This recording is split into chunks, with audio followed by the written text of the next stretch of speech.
Whenever I listen back to something that From a reporter's desk deep in the heart of entertainment news, it's often the loudest voices that demand attention. But Courtney Hadwin was different. A young girl born on July 6, 2004 in the modest seaside town of Hartlepool, County Durham, England, Courtney never had to raise her voice to be heard. Her story begins not on a grand stage, but in a warm household where music filled every corner, where her parents, Anne-Marie and Paul Hadwin, recognized from an early age that this wasn't just another child singing around the house. She was a phenomenon in the making.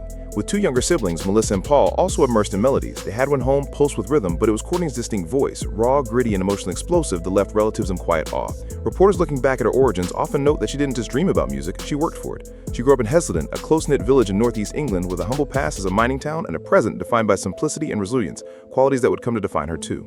Her education began at Hesleden Primary and later continued at the academy at Schottenhall in Peterlee, but school was never just about academics for Courtney, it was a means to an end, a springboard towards something much greater. Her passion led her beyond classrooms and into music academies, training programs, and vocal coaching with tireless dedication. She attended Schottenhall Theater School, took part in Peanuts masterclasses, received guidance from Kate Sir's School of Music, and eventually worked with renowned vocal coach Julie Miles at Vocal Ovation. Her grandfather often remarked to local press about her commitment, recalling how she practiced relentlessly and even performed in public to raise money for her own lessons, an act of gritty determination at an age when most children only dream. While many young talents dabble in performance, Courtney immersed herself in it. In 2015, she auditioned for Teen Star in Newcastle, delivering a moving rendition of Bob Dylan's Make You Feel My Love. Though she didn't win, she left a mark. It was her first major foray into competitive music, and though judges may not have awarded her a trophy, audiences remembered her name. It was, by all accounts, the beginning of something much bigger than any stage she had yet stood on. This wasn't just talent, it was destiny inching closer. When Courtney Hadwin stepped onto the stage of The Voice Kids UK in 2017, few could predict the emotional storm she was about to unleash. From the newsroom, we watched as this young girl, still largely unknown outside her hometown, transformed into a vocal powerhouse before the nation's eyes. Her audition, a bold rendition of Tina Turner's Nutbush City Limits, wasn't just a performance, it was a statement. One by one, judges turned their chairs, stunned by the sheer force and authenticity of her voice. Danny Jones, frontman of McFly, hit his button and became her mentor, captivated by the raw, soulful energy that poured from a frame far too young to house such depth. But as the spotlight found her, so did criticism.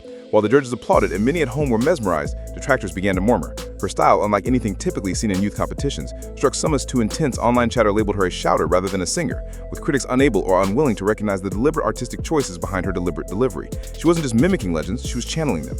Reporters took notice she advanced through the competition, delivering crowd-moving covers of Dancing in the Street and the Battle Rounds, and a stunning version of I Got You, I Feel Good by James Brown. In each performance, she blurred the line between tribute and originality, making it impossible to look away. For the final, she tackled an I Am Telling You I'm Not Going from Dreamgirls, a vocally punishing song that even seasoned performers approach with caution. She didn't just sing it, she owned it, commanding the stage like a girl possessed by decades of soul and struggle. Still, victory eluded her. She was eliminated before the final curtain, a shock to many viewers and a sobering reminder that even the most dazzling stars don't always win in the conventional sense. But journalists across the country agreed. The competition may have ended, but Courtney Hadwin's story was only just beginning. Behind the scenes, however, the seeds of insecurity were being planted. The cheers from live audiences were undeniable, but so were the whispers and comments online, hinting that she didn't fit the mold. It was here, on the very stage that introduced her to a national audience, that Courtney first tasted the bittersweet cocktail of fame. Applause followed by skepticism, admiration laced with judgment. What many didn't see, but what those close to her confirmed, was that each note she sang came with a quiet weight of proving herself, not just to the world, but to those who questioned her right to even be there. This was no fairy tale ending, but it was the forging of a fighter. New and founded, even the most seasoned entertainment reporters, Courtney Hadwin, fresh off her run on The Voice Kids UK, made the audacious decision to bypass Britain's Got Talent, the most obvious and convenient next step for a British performer, and instead took her chances across the Atlantic on America's Got Talent. It was a strategic pivot that sparked immediate speculation. Was this a rejection of her homeland stage, or was something deeper driving her? In interviews following her AGT debut, Courtney was candid. "We chose America's Got Talent because it's the biggest stage in the world," she said. And that wasn't just PR speak, it was a declaration of intent. From the perspective of music journalists and insiders, her choice was bold, perhaps even risky. Most young talents stick with familiar soil, but Courtney wanted more than regional recognition. She was tracing legacy, not just applause. America, she explained, was home to many of her idols, Little Richard, Janis Joplin, James Brown, and performing on the same soil where they had once stood felt like destiny. Her family echoed this sentiment. Her grandfather Tom told reporters, "We always knew Courtney would be bigger in America than she could ever be here. There's just something about the way they respond to her." In many ways, they were right. The UK had taken notice of her, but it also questioned her. The US, on the other hand, welcomed her with fascination and reverence. The leap wasn't just about fame, it was about validation. Courtney knew the risks of entering another competition so soon after losing one, especially in a foreign country. But she wasn't intimidated. Behind the scenes, sources close to the family described intense preparation, discussions about visa requirements, and a relentless focus on building a performance that could blow American audiences away.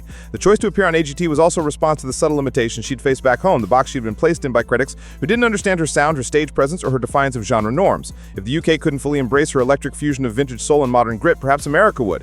And so in 2018, she boarded a plane with dreams bigger than most teenagers dare to entertain. From a news analyst's view, this was less a career move and more a gamble of identity, a risk that could either skyrocket her to global stardom or cement her as a one-season novelty. But Courtney wasn't interested in playing it safe. She wanted the world to know that her voice was not confined to borders, and America was listening. From the moment Courtney Hadwin stepped onto the America's Got Talent stage in 2018, the air in the auditorium shifted. As reporters covering the entertainment circuit that season, we were keenly aware that this performance would either launch her into global stardom or dissolve into the anonymity that often follows reality show hopefuls. At first glance, Courtney was a bundle of nerves, soft-spoken, visibly anxious, and unsure of how the American judges would receive a teenage girl from Hartlepool, England. But then, she opened her mouth and unleashed a version of Otis Redding's hard to handle that transformed the timid schoolgirl into a fireball of soul and swagger.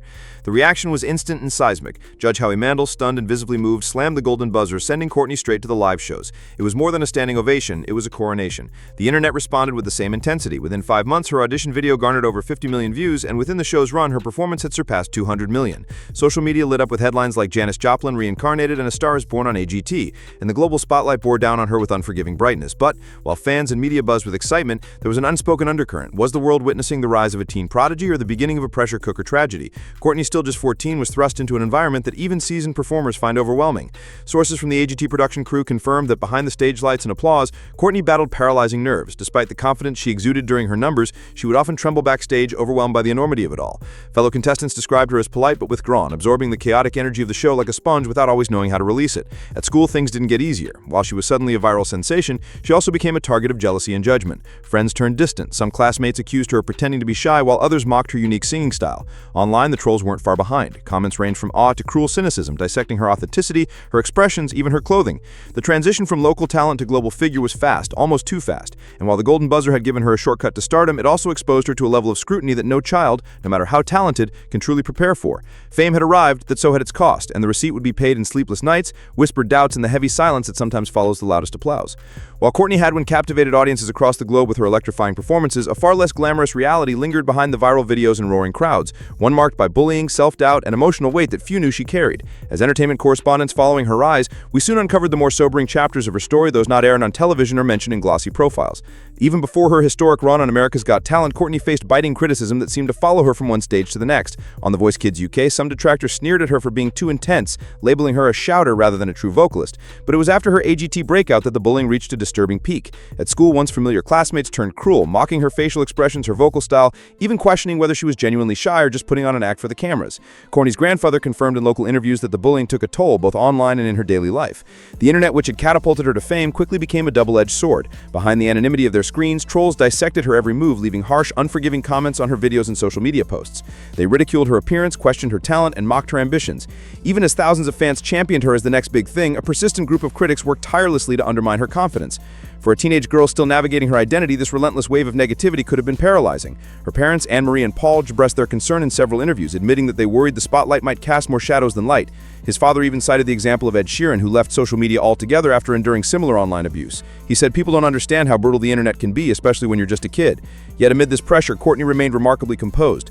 According to those close to her, she refused to let the hatred dim her light. She stayed focused on her music, using her voice not only to entertain, but to assert her presence in an industry that often chews up and spits out young stars. What viewers didn't see during her televised moments were the behind-the-scenes conversations, the moments of self-doubt, the anxious rehearsals, and the quiet determination to keep going. Courtney never lashed out or retaliated against her critics. Instead, she let her performances do the talking.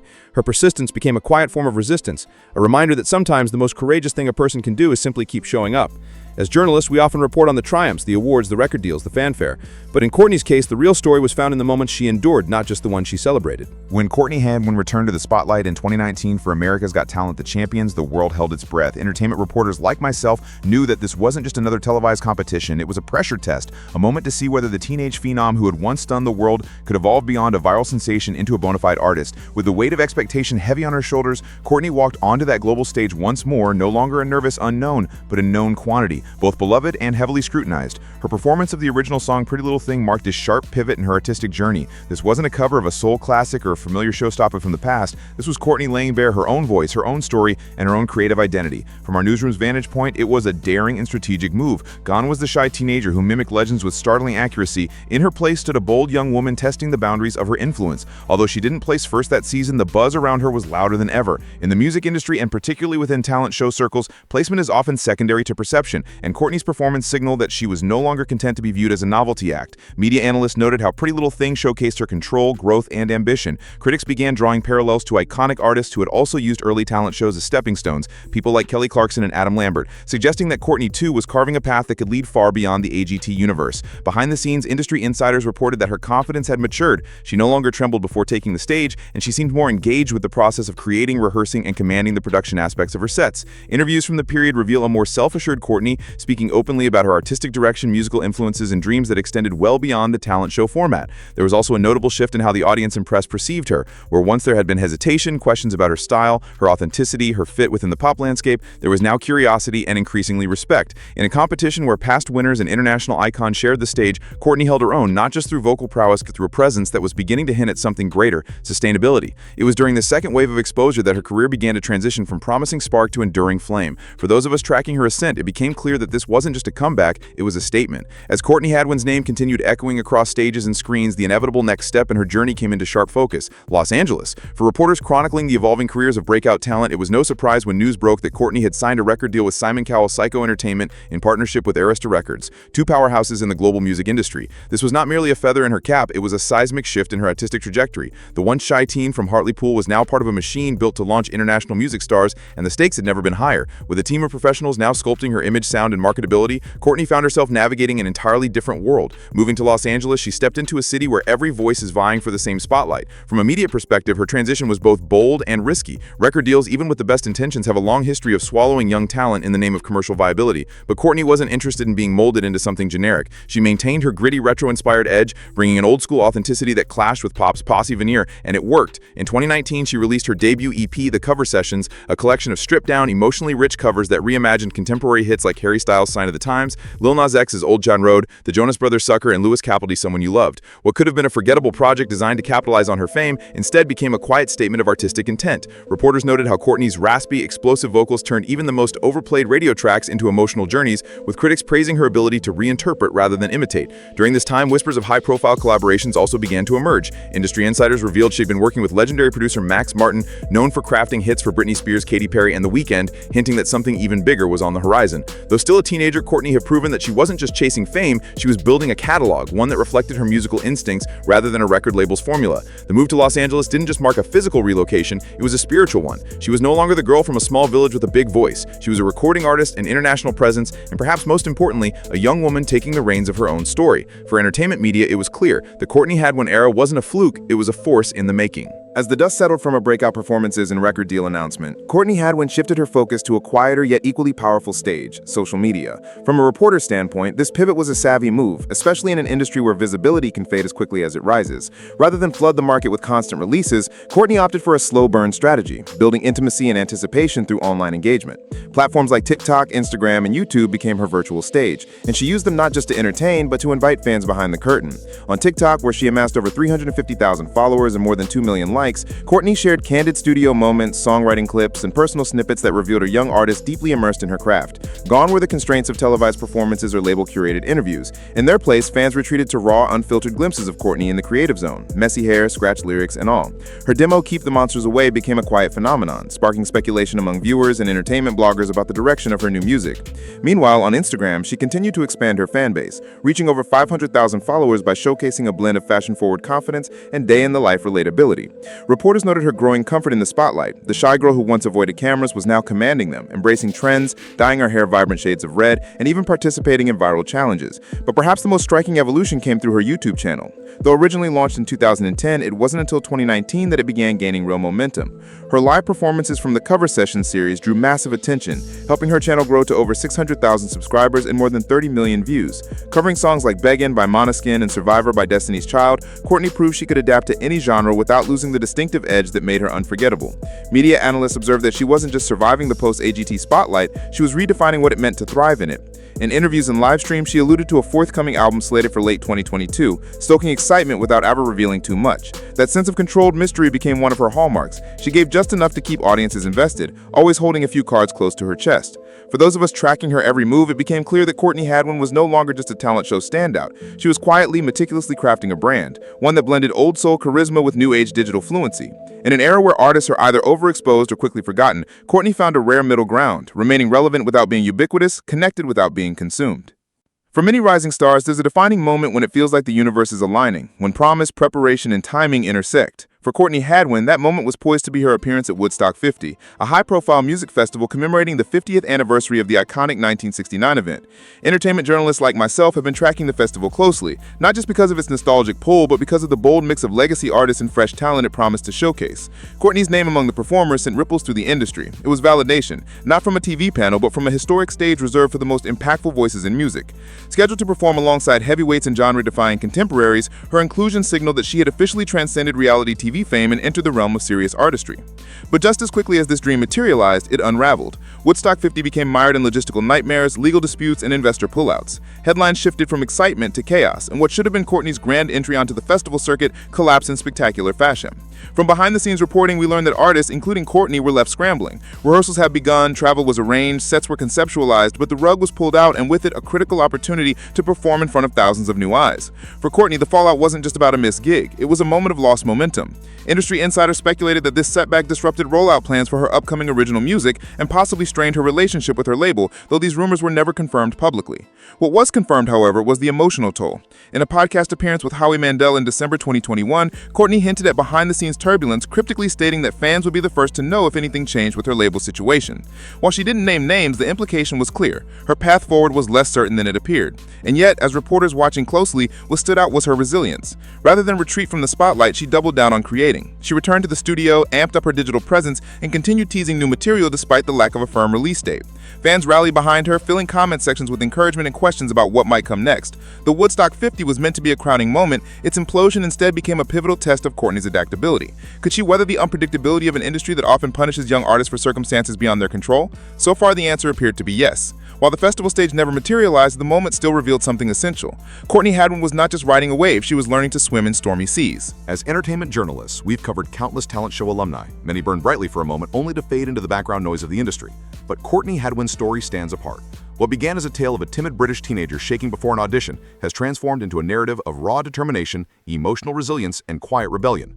From Hartlepool's humble beginnings to the grand stages of AGT and the unpredictable currents of the global music scene, Courtney has withstood more than just the scrutiny of the public eye. She has faced and conquered self-doubt, cyberbullying, cultural pressure, and the looming shadow of unmet expectations. Her evolution from contestant to creator, from mimic to original artist, marks a rare metamorphosis in modern music. She didn't simply chase fame, she endured it, reshaped it, and refused to let it define her.